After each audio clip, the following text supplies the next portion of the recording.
को हम लोग मना रहे हैं। और ऐसा महापुरुष अवतरित ही हो सकता है, ये सनातन धर्म की व्यवस्था कहती है। ऐसा महापुरुष किसी की कोख से जन्म ही नहीं सकता, क्योंकि इस कोख में इतनी सामर्थ्यता नहीं है कि जो इस प्रकृति और बाहर की प्रकृति से परे की बात करे। ऐसा कार्य कबीर साहब ने हम सबके मध्य किया। मुझे बड़ी प्रसन्नता है कि आज कबीर जयंती के अवसर पर, आवाज तो आ ही रही है, कबीर जयंती के अवसर पर हमारे इस पवित्र धाम में आप और हम सब मिलकर कबीर जयंती का ये बड़ा उत्सव मनाने के लिए उपस्थित हुए हैं। वैसे सामान्य जीवों की जयंती नहीं होती है, क्या तो उनका जन्मना होता है या उनका, लेकिन जो जन्म और मरण से परे के बंधन के महापुरुष हैं, ऐसे महापुरुष को हम जय जयकार के साथ उनका स्मरण करते हैं, उसे ही जयंती कहते हैं। और जय जयकार भी किस बात की है? यहां बैठे हुए किसी बंधु को एकमात्र महापुरुष, जिसको वर्ण के आधार पर, उसको किसी स्थान के आधार पर, उसको किसी धन के आधार पर, उसको उसकी स्थापना, उसके स्थायित्व के आधार पर, उसको उसके समृद्धि के आधार पर कभी भी उन्होंने धर्म से जोड़ने का कार्य नहीं किया। जो समर्थवान है इस शब्द ब्रह्म को समझने में, वही कबीर साहब के मार्ग पर चल सकता है। बाकी लोगों का काम भी नहीं है। और इसका मतलब ये भी नहीं है कि दूसरे मार्ग खराब है। सारे हीरो के व्यापारी नहीं हो सकते। सबको ईश्वर ने एक जैसी बुद्धि भी नहीं दी है, एक जैसी सामर्थ्यता नहीं दी है। सारे एक स्वभाव के पैदा नहीं होते। तो कम से कम हमें आज इस जयंती के अवसर पर परम सौभाग्यशाली स्वयं को समझना भी है। हमको साहेब ने इतना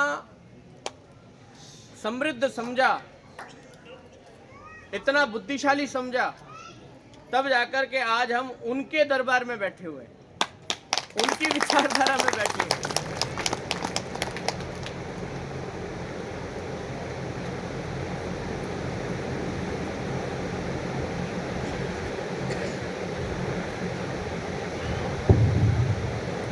और यही कारण है कि आज कबीर जयंती का ये पावन अवसर, जिसमें सिर्फ और सिर्फ सार सार तत्व कही ले और थोता दे उड़ाए, इस विचार के साथ जीने की प्रेरणा हम सबको प्राप्त हुई।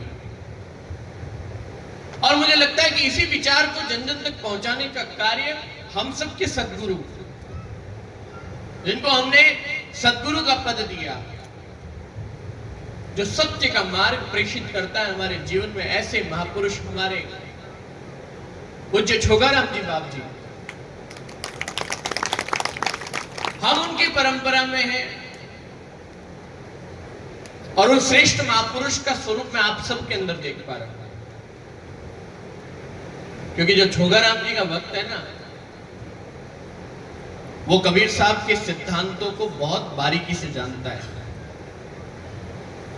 और जो छोगाराम जी बाप जी की उस परंपरा को मानता है, वो संयमी होता है, वो संयम पथ का धनी होता है। और संयम पथ पर चलने वाला व्यक्ति भले देरी से, लेकिन धर्म सदैव उसके रग रग में होता है। और धर्म पर चलने वाले व्यक्ति को भले देरी से न्याय मिले, लेकिन न्याय हमेशा उसी के पक्ष में होता है। और आज सभी के चेहरों पे प्रसन्नता होनी भी चाहिए। साहेब का न्याय साहेब की जयंती से पहले होना ही था, इसको कोई टाल भी नहीं सकता था, इस पर कोई किंतु परंतु नहीं था। मुझे जब फोन पर वार्ता होती थी, मैं अमेरिका रहता था, तो विरदी चंद जी बड़े टेंशन में आ जाते थे। कई बार मुझे फोन करके कहते थे कि बाप जी मारे तो में माँ तो खराब हो रही है। मैं माँ तो शांत रहा करो, आपने नहीं खराब कि वो ठीक नहीं हो रही हमारे साथ। माँ इतना लोग साथ ठीक नहीं हो रही, मैं इनका विश्वास रखो। मुझे साहिब पर विश्वास है और साहिब के साथ साथ हमें अपने सदगुरु पर विश्वास रखना चाहिए कि अगर छोगाराम जी बाप जी का आज भी इस सृष्टि पर अस्तित्व है तो कबीर जयंती से पहले ये कार्य होगा ही होगा। ये उनके होने का चमत्कार है। वैसे कबीर साहब की विचारधारा में चमत्कार का कोई ज्यादा बड़ा स्थान है नहीं, लेकिन फिर भी श्रद्धा ऐसी है कि कई बार चमत्कार की ओर खींच ले जाती है। और फिर भी उस श्रद्धा के अंदर बह करके भी मैं इसको चमत्कार का नाम दूं तो ये चमत्कार है कि छोगाराम जी बाप जी ने अपने होने का प्रमाण इस कार्यक्रम के पूर्व हमको दे दिया। इसलिए हम लोगों को तो प्रसन्नता है कि चलो हम ऐसी जगह पर बैठे हैं जहां पर जागृत अवस्था में हम हमारे गुरु प्राप्त हैं। वो इस वृक्ष में है, वो इस लताओं में है, वो हम सब के अंदर बैठे हैं, हमारे बेटों में है, हमारी बेटियों में है, उनके अंदर चल रही हृदय स्पंदन कर रही उस आत्मा में है, उन सब में वही विराजमान है। हमारी रगों में गुरु का वह सिद्धांत विराजमान है और उस सिद्धांत के ऊपर हम लोग जी रहे हैं, हम लोग चल रहे हैं। इससे बड़ा आनंद और क्या हो सकता है। कबीर साहब का जब आना हुआ था तब बहुत लोगों का पेट में दर्द हुआ था। उनके जब अवतरण की कथा में कई बार सुनाता हूं तो मैं कहता हूं कि स्वयं उनके गुरु के परिवार के जितने भी संत थे वो ज्यादा पसंद नहीं करते थे। उनको वहां भ्रम था कि भाई ये जुलाई के घर में बड़ा हुआ है। उस समय में हिंदुओं और मुसलमानों के बीच में बहुत भयंकर युद्ध भी चल रहा था, वैचारिक युद्ध चल रहा था। मुसलमान भी बड़ी तेजी से हिंदू मंदिरों को तोड़ने का कार्य कर रहे थे। हमारी हिंदू बहन बेटियों के साथ अत्याचार हो रहा था। इसे बुलाया नहीं जा सकता, ये सत्य है। लेकिन ऐसे भयंकर काल में कोई ऐसे व्यक्ति की आवश्यकता थी, ईश्वर स्वयं ईश्वर की आवश्यकता थी, किसी अवतार की आवश्यकता थी, किसी अंश अवतार की आवश्यकता थी जो आवे इस धरती पर और इस क्लेश को दूर करे, दोनों के बीच में सामंजस्यता करे। उस समय के बादशाह को जो इस्लाम को मानने वाला था उसको जाकर के शिक्षा दे कि तू ये क्या कर रहा है।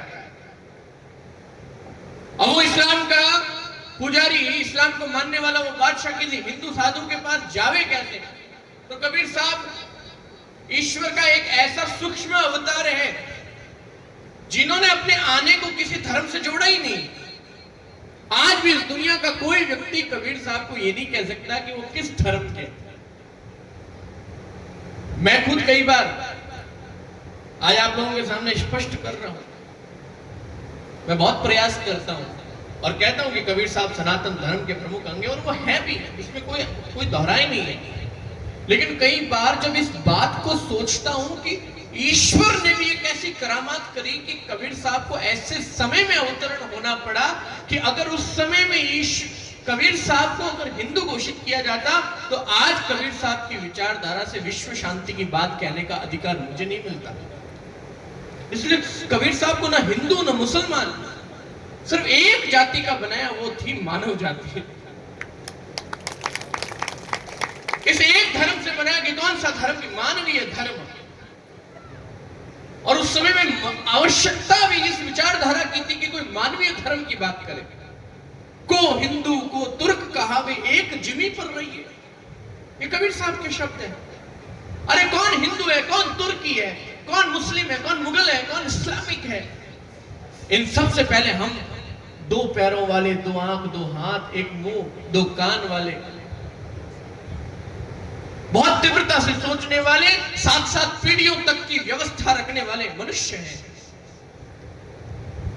और बड़े भाग्य से मनुष्य तन प्राप्त किया जाता है। इस बात का प्रकटीकरण करने वाले महापुरुष का अवतरण दिवस आज हम लोग मना रहे हैं। आज ये सारी बातें जो मैं आपके सामने रख रहा हूं, मैं आपको बहुत हृदय से आज ये बात कहना चाहता हूं कि मैं खुद कई बार बहुत कोशिश करता हूं कि कबीर साहब को हिंदू धर्म का एक बहुत बड़ा संत घोषित करूं, लेकिन मैं खुद फेल हो जाता हूं, क्योंकि उनको किसी एक धर्म से जोड़ने की बात करूंगा तो उनके उस समय में जब उनका अवतरण हुआ था, उस समय की परिस्थितियों के साथ मैं भी खिलवाड़ कर दूंगा। मैं जब कबीर साहब की कथा करता हूं तो बहुत प्रयास करता हूं कि कहूं ये बात कि वो हिंदू धर्म के बहुत बड़े महापुरुष थे, लेकिन कहने में कई बार मन में हिचक आती है कि हिंदू धर्म नहीं, वो मानव धर्म के सबसे बड़े उपासक थे और मानव धर्म के साक्षात ईश्वर के स्वरूप थे। अगर ईश्वर का कोई मानव धर्मी अवतार हुआ होगा या साक्षात ईश्वर मानव धर्म को लेकर के, उस विचार को लेकर के पूरे विश्व में प्रचारक के तौर पर अगर कोई वास्तव में ईश्वर का आना हुआ होगा तो मैं समझता हूं कबीर साहब के रूप में हुआ होगा, इसमें कोई संदेह नहीं है। और इस बात को मैं पूरे विश्व तक पहुंचाने का कार्य भी कर रहा हूं। अमेरिका के अंदर अभी हाल ही में मेरे 13 प्रोग्राम थे एक महीने में, और 13 प्रोग्राम में से करीब 5 प्रोग्रामों में मैंने ये बात स्पष्ट बोली। बाकी विषय अलग अलग थे, कहीं कृष्ण विषय था, कहीं शंकर विषय था, भगवान महादेव विषय थे, सबके अलग अलग विषय थे। और मेरा कार्य है कि जो जिस विषय को मानता है उसको उसके विषय के अनुरूप समझाना भी चाहिए। लेकिन आज बड़ी श्रद्धा के साथ इस मंच का सदुपयोग करते हुए बात आप लोगों तक पहुंचा रहा हूं। जिन्होंने अपने मरने को सफल बनाने का संदेश दिया वो महापुरुष थे कबीर साहब, और उनसे पहले ये कार्य कोई नहीं कर पाया। उन्होंने कहा कि जहां मरने से जग ढले मेरे मन आनंद, और उन्होंने इसी बात का प्रकटीकरण किया जिस बात को हिंदू धर्म के सारे शास्त्र, सनातन धर्म के सारे शास्त्र कहते हैं। कहीं ईश्वर को चिदानंद रूप शिवोहम शिवोहम की स्थापना की बात करी। आदि गुरु शंकराचार्य जिनके ईश्वर, जिनके गुरु शिव थे, वो भी ये कहते थे कि चिदानंद रूप शिवोहम शिवोहम, चिदानंद रूप ही शिव का रूप है। कृष्ण की बात करने वाले, भगवान कृष्ण को मानने वाले लोग सच्चिदानंद रूपाय कृष्ण विश्वोत्पत्त्यादि हेतुवे की बात करने वाले, इन सारे स्वरूप की बात करने वाले, जिन्होंने भगवान को आनंद के रूप में अवतरित किया और आनंद का ही साक्षात स्वरूप बताया, वहीं कबीर साहब ने एकदम उलट बात करी, लेकिन प्रकटीकरण उसी बात को किया। क्या कहा? जहां मरने से जग डरे मेरे मन आनंद। दुनिया मरने से डरती है, लेकिन मेरे मन में आनंद होता है, क्योंकि मैं आनंद स्वरूप ही पैदा हुआ और आनंद स्वरूप ही मरने वाला हूं। यह स्वभाव अगर किसी का है तो वो कबीर साहब ने अपने विचारों के साथ में इस जीव का बताया, जो आनंद के साथ जन्मा है और आनंद रूप में ही जाएगा। ऐसे जीव इस दुनिया में कितने बचेंगे? दुनिया भर का प्रपंच लेकर के घूमने वाला जीव क्या आनंद के साथ जाएगा? मरते हुए भी एक एक इंचनी जमीन रे वास्ते माता फोड़नियो हाथ भी कदी आनंद रे साथे जा सके कहीं? मरते मरते आपने टाबरा ने आ बात केवड़ वालो आदमी कि मारे मरना माते मारो फलाणो भाई या मारो फलाणो आदमी या मारो फलाणो छोरो मारी अर्थी माते नहीं आवनो चीज, वो आदमी कोई आनंद रे रूप में मर सके कहीं? शरीर में नाना प्रकार का रोग पड़िया है, शरीर काम नहीं कर रियो है, घर रे बाहर ले कमरा रे माय ने घर रा परिवार रा लोग थने पोल में मिलन वास्ते नहीं आ रहा है, क्योंकि थारे शरीर में लकवो हो गयो है, थने दुनिया प्रकार रा रोग है, सड़ रियो है। लेकिन उन टाइम भी केवे कि नहीं, मैं जीते जी मारे टाबरा ने अलग नहीं करूंला, मैं जीते जी घर रो निवेड़ो नहीं करूंला, भले मरिया रे बाद मारा छोरा टाबर छो माता फोड़ीसता, लेकिन मैं जीते जी नहीं करूंला। एडो केवड़ियों कोई जा मरने से जग डरे मेरे मन आनंद, क्या वो कबीरपंथी हो सकता है? कभी नहीं हो सकता। इसलिए विचारधारा को जन्म, आज जयंती का अवसर है तो इस बात का चिंतन करना पड़ेगा। मठों के लिए, जागीरी के लिए, जमीन के लिए, दीवारों के लिए, इन कमरों के लिए, इस भूमि के टुकड़े के लिए लड़ने वाले लोग कबीरपंथी हो सकते हैं क्या? स्वयं को कबीरपंथी कहते हैं, स्वयं को कबीर साहब का विचारक कहते हैं। कबीर साहब की विचारधारा का प्रदेश का ठेका लेने वाले लोग, कबीर साहब की मूल गद्दी का ठेका लेने वाले लोग, क्या इस भूमि के टुकड़े को प्राप्त करके इस भूमि पर अधिग्रहण करके स्वयं को कबीरपंथी कहला पाएंगे? और इस बात का निर्णय आप लोगों ने करना है कि अपने गुरु की शरण को छोड़ो मत, अपने गुरु के चरणों की शरणागति को पकड़े रखो। नहीं आवे गुरु ने 2-4 साखी तो नहीं फर्क पड़े, नहीं आवे गुरु ने अच्छी हिंदी इंग्लिश संस्कृत नहीं आवे तो नहीं फर्क पड़े, नहीं आवे गुरु ने कोई बहुत बड़ो चमत्कारिक आशीर्वाद देने की क्षमता, थोड़े आड़े पाड़े 1-2 आश्रम है जेटे घना चमत्कारी हो या करे अटे जे आड़े पाड़ी जे मोटो पड़ियोड़ो है चमत्कार रो खेल घणो बेटे। कबीर साहब के नाम पे भी चमत्कार हो रहे हैं। अपने गुरु की शरणागति छोड़ो मत साहब, अपने गुरु की शरणागति मत छोड़ो। मैं आपको आज स्पष्ट कहता हूं, कबीर साहब का बीजक नहीं भी याद होगा ना चल जाएगा, लेकिन छोगाराम जी बाप जी की समाधि की शरणागति मत छोड़ना, तुम्हारा जीवन सफल हो जाएगा। इस परंपरा की शरणागति कभी मत छोड़ना, इस परंपरा के प्रति समर्पण कभी मत छोड़ना।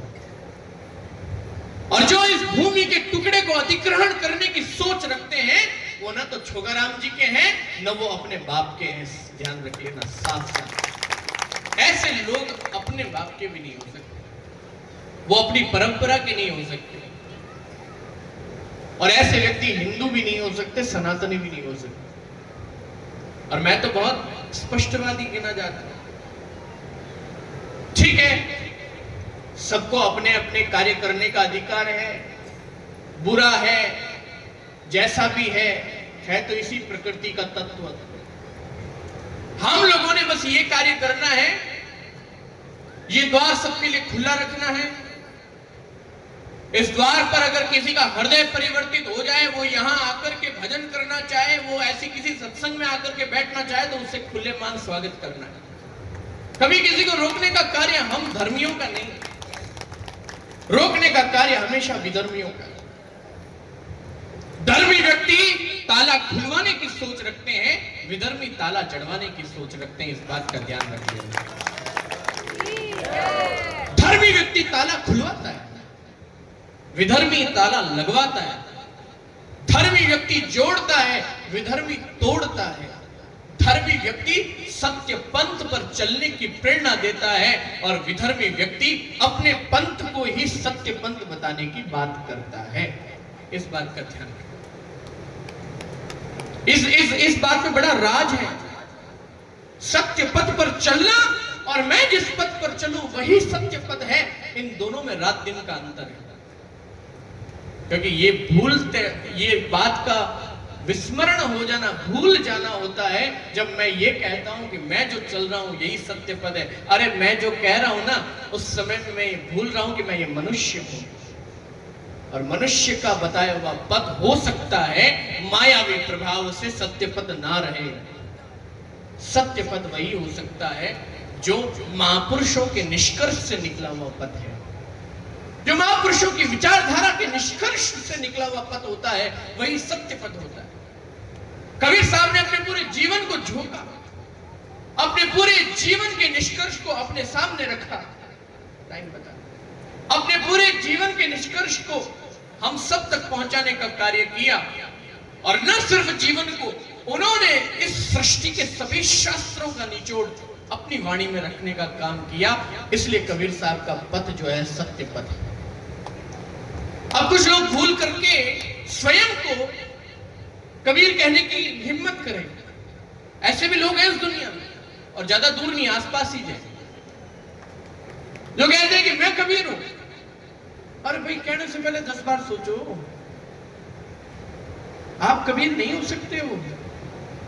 कबीर होने के लिए आपके जन्मने और मरने दोनों को बुलाना पड़ता है। कबीर होने के लिए आपके जन्मने के स्थान को, जिसको पूरा जगत जानता है, और अभी कहां वो भी जगत जानता है। अरे जो जन्मना और मरना दोनों को सूक्ष्म रखे, वही तो कबीर है। आप स्वयं को कबीर बताने की बात कर रहे हैं, कहते मैं कबीर साहब का अवतार हूं। साथ ही जो ऐसी जमीनों पर, इस भूमि के टुकड़े पर कब्जा करने की बात करते हैं, वो तो वही है ना जो ये कह रहे हैं कि हाँ मैं कबीर साहब जितना ताकतवर हूं, मैं तय करूंगा कि कौन सा आश्रम कहां किसके हाथ में होगा। ऐसी विचारधारा के लोगों से सावधान रहने का समय आ गया और आप सब माताओं से और भाइयों से निवेदन है, एकजुट होकर के, एक साथ होकर के इस कार्य को करना है। हमें छोगाराम जी बाप जी की विचारधारा को पूरे मारवाड़ में, पूरे राजस्थान में पहुंचाना है और कहना है कि एक ऐसा स्थान जहां पर दुनिया की सबसे आधुनिक पूजा पद्धति, आधुनिक भजन पद्धति, आधुनिक अर्चन पद्धति, आधुनिक स्वाध्याय पद्धति है, वो है छोगाराम बाप जी की, जहां पर राम का निरूपण, ब्रह्म का निरूपण, सत्य पंथ का निरूपण, विचारधारा को श्रेष्ठ कैसे बनाया जाए और मानव मात्र के प्रति एक समभाव समदृष्टि के भाव से, जीव मात्र के प्रति समदृष्टि समभाव के माध्यम से जीने का कार्य करने का कार्य विश्व तक और जन जन तक पहुंचाने की विचारधारा कबीर साहब की उस परंपरा, और कबीर साहब में मैं छोगाराम जी बाप जी की परंपरा, इसको गर्व के साथ हमें पहुंचाना है। और मुझे बड़ी प्रसन्नता है कि इस मंच पर मेरे बड़े ही आत्मीय मित्र और मेरे बड़े भाई, मैंने इनको हमेशा बड़े भाई की दृष्टि से और बड़ी श्रद्धा से देखा है। और आपके इस पूरे करीब 4 आश्रम, 5 आश्रम, करीब 5-7 आश्रम इस छोगाराम जी बाप जी की परंपरा के, और उस परंपरा को आज वर्तमान में आप लोगों के बीच में जागृत रूप में पोषित हैं और उसको लेकर के चल रहे हैं। आज एक सच्ची और कड़वी बात कह के जा रहा हूं, भले इसको अच्छी लगे तो रखना, बुरी लगे तो भी अपने पास ही रखना, दूसरे तक फैलने मत देना।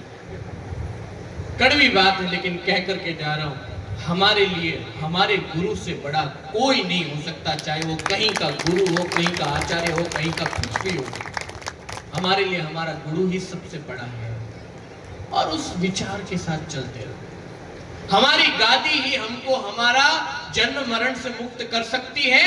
वो गादी कहां से जुड़ी है, वो गादी किसको सम्मान करती है, वो गादी किसके सामने प्रणाम करती है, ये हमारा विषय नहीं है, ये गुरुओं का विषय, गुरुओं का विषय गुरु पे छोड़ दो। आपका काम सिर्फ यहां से ध्यान रखना है और कहीं पर इधर उधर भटकना नहीं। यहां पे रहो, अपने चरणों में रहो, गुरु के चरणों में, उसी की सेवा करो। परंपराओं में तो कभी ऐसी परंपरा ही नहीं थी, अभी आप लोगों को तो इसका ज्ञान भी नहीं है। भक्त संत से जुड़ता था, संत एक समूह में रहता था और समूह के मंडल को महंत कहा जाता था। उस महंत के पद पर एक व्यक्ति शोभित होता था, वो संत भी उस महंत के सामने एक पैर आगे नहीं धरते थे। वो महंतों का पद उस क्षेत्र के सारे महंतों के श्री महंत से जुड़े होते थे, वो श्री महंत से आगे पैर नहीं धरते थे।